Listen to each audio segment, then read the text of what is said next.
Hi, I'm Emily Chow. I studied at Ravensbourne. I did digital film production and I run my own company called Photography, photo and video. I started my business in 2018, so I've been running it for about 4 years now.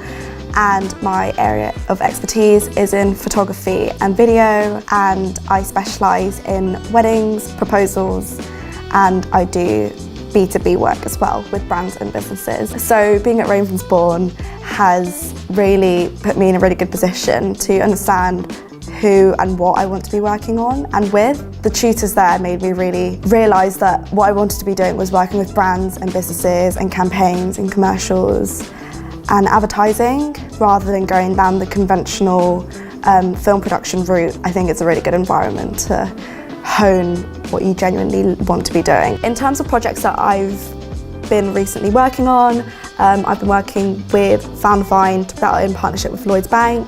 That has been really incredible and just working with a really great crew. I've also been working with Bernardo's and Amazon UK to create a campaign for them, and we use entirely Ravensbourne crew as well for that. So at the minute, I am working on starting a new company with my business partner, Miles Cap, who I also met at Ravensbourne. Essentially, we are starting a production company called That Social, and we are going to be providing services to brands and businesses, and we are specialising in photography and cinematography, essentially.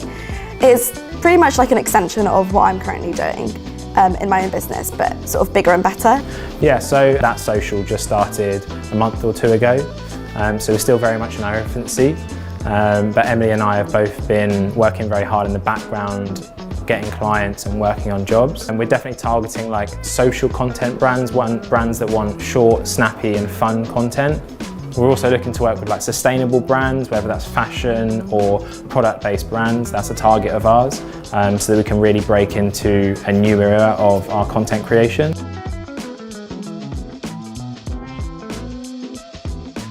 I think what's key to running your own business, especially in the creative industries, is not burning out. So having effective time management, but then also being quite realistic in what you want to be doing. Not taking on too much that you can't handle, because when you turn your craft into your actual business and something that you earn money from, you don't want to be sick and tired of it. So I think those are my 2 cents, if you like.